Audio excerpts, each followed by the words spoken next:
আসসালামু আলাইকুম ওয়া রহমাতুল্লাহি ওয়া বরাকাতুহু। আমাদের চ্যানেলে আপনাকে সুস্বাগতম। একজনের অধিকারে অন্যজনের অন্যায় হস্তক্ষেপের ফলেই পৃথিবীতে অশান্তি সৃষ্টি হয়। পৃথিবীর অধিকাংশ যুদ্ধবিগ্রহ অন্যায় হস্তক্ষেপের কারণেই সংঘটিত হয়েছে।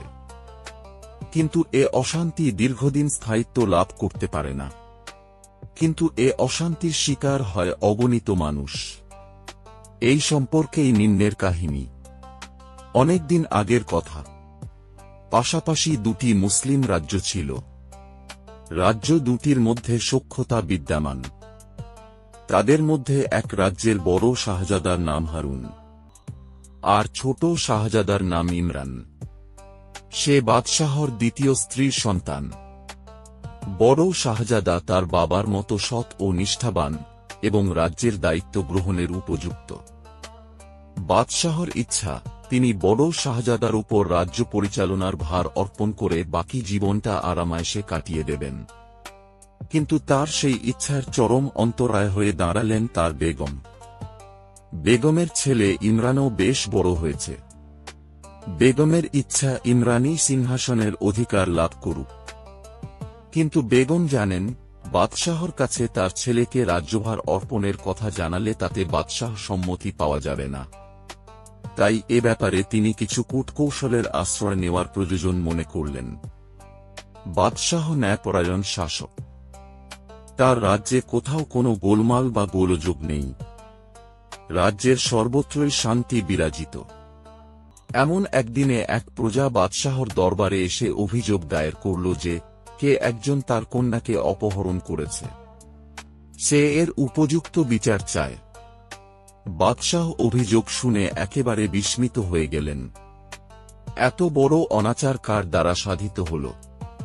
অতিসত্বর তদন্ত করে আসামিকে রাজ দরবারে উপস্থিত করার জন্য বাদশাহ প্রধান সেনাপতিকে নির্দেশ দিলেন। তদন্তে পাওয়া গেল বাদশাহর দ্বিতীয় ছেলে ইমরানই অপকর্ম করেছে। বাদশাহর কান পর্যন্ত পৌঁছানোর আগেই বাদশার বেগম ব্যাপারটা জেনে গেল। তিনি ছেলেকে কাজের জন্য খুব তিরস্কার করল। কেননা বিষয়টি যদি ফাঁস হয়ে যায় তাহলে তার উদ্দেশ্য সাধনে চরম বিঘ্ন সৃষ্টি হবে। তাই তিনি অন্দর মহলের ঝি দ্বারা প্রধান সেনাপতিকে ডেকে পাঠালেন। তিনি সেনাপতিকে প্রচুর ধন সম্পদের মাধ্যমে তাকে বশীভূত করে ফেললেন। বিষয়টি যেন কোনোভাবেই ফাঁস না হয়ে যায় এজন্য তাকে বিশেষভাবে বললেন। এমনকি বাদশাহ যেন না জানতে পারে তার ব্যবস্থা করতে বললেন। ধনসম্পদ গ্রহণ করে সেনাপতি বাদশাহকে বলল, তদন্ত করে কাউকে দোষী সাব্যস্ত করা গেল না। অভিযোগটি মিথ্যা বলে চালিয়ে দিলেন। কাউকে আসামি হয়ে আর কাঠগোড়ায় দাঁড়াতে হল না। শিকারে যাওয়া রাজা বাদশাহদের প্রিয় শখ। এতে নাকি তাদের মনের অশান্তি দূর হয়। বড় ছেলেকে কোনো অজ্ঞাত কারণে একটু বিমর্ষ বলে মনে হল বাদশাহর। তাই তিনি তাকে শিকারে যেতে আদেশ করলেন। পার্শ্ববর্তী রাজ্যের রাজকন্যাও সঙ্গীসাথী নিয়ে একই বনে শিকারে গিয়েছে। একটি পাখিকে তারা উভয়ে তীর নিক্ষেপ করল। দুটি তীরই পাখিটির দেহ বিদ্ধ হয়ে পাখিটি মাটিতে পড়ে গেল। শাহজাদা বলল, আপনার তীরের আঘাতে পাখিটি বিদ্ধ হয়েছে, অতএব পাখিটি আপনার। রাজকন্যাও একই কথা বলল। উভয়ের মধ্যে পরিচিতি হল। শাহজাদা মনে মনে তাকে বিয়ে করার সিদ্ধান্ত নিয়ে বাড়ি ফিরলেন এবং তার পিতার কাছে তার সিদ্ধান্তের কথা জানালেন। বাদশাহ সানন্দে রাজি হয়ে শাহজাদার বিয়ের কাজ সম্পাদন করে দিল। এখন বাদশাহর একটি কাজ বাকি। তা হল শাহজাদাকে রাজভার অর্পণ করা। বাদশাহ এজন্য আগে থেকে প্রস্তুতি নিতে থাকলেন। বেগম দেখল তার উদ্দেশ্য সফল করতে আর দেরি করা চলবে না। তাই তিনি মনে মনে সিদ্ধান্ত নিলেন, শাহজাদাকে কিছু পান করিয়ে কিছুদিন উন্মাদ করে দেবেন। এজন্য তিনি শরবত তৈরি করে ঝি দ্বারা শাহজাদাকে ডাকলেন। শাহজাদা তার সৎ মাকে আপন মায়ের মতো শ্রদ্ধা করে। মায়ের ডাকে শাহজাদা এল। তার সৎ মা বলল, তোমার জন্য আমি এই শরবত তৈরি করে রেখেছি, পান করো। বেগমকে বাইরে থেকে দেখে কোনো রকম সন্দেহের কারণ ছিল না, কিন্তু তিনি অন্তরে শাহজাদার প্রতি চরম হিংসা করেন। শাহজাদা কোনো রকম সন্দেহ সংশয়ে না পড়ে সরল মনে শরবত পান করল। শরবত পান করার সাথে সাথেই তার পাগলামি শুরু হয়ে গেল। বেগম বাদশাহকে তার কক্ষে ডাকলেন। স্বচক্ষে তার এরূপ আচরণ লক্ষ্য করে তার প্রতি তার ধারণা পাল্টে গেল। তিনি ছেলেকে রাজবাড়ি থেকে বের করে বনবাসে পাঠিয়ে দিলেন।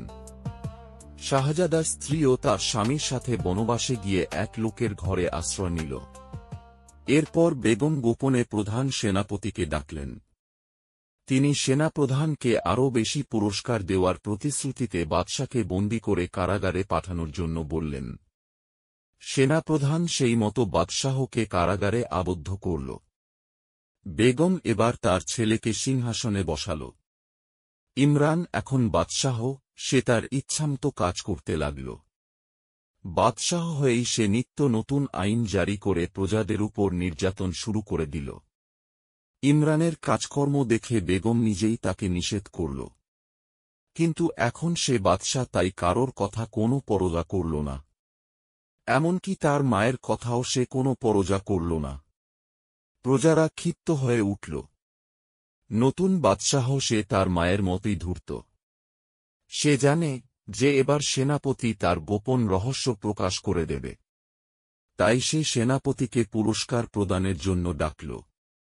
সেনাপতি তার কাছে আসলে সে তরবারি উঁচিয়ে বলল, পুরস্কার লোভের জন্য যে ব্যক্তি সৎ বাদশাহকে কারাগারে পাঠাতে পারে, তবে পুরস্কার পাওয়ার লোভে সে আমারও ক্ষতি করতে পারে।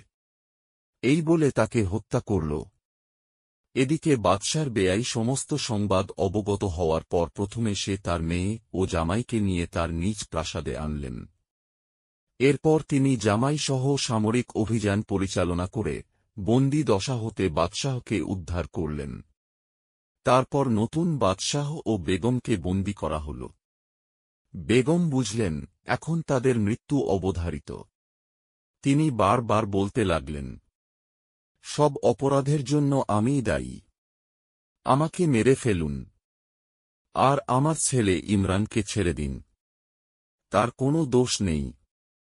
কিন্তু উভয়কেই মৃত্যুদণ্ডে দণ্ডিত করা হল।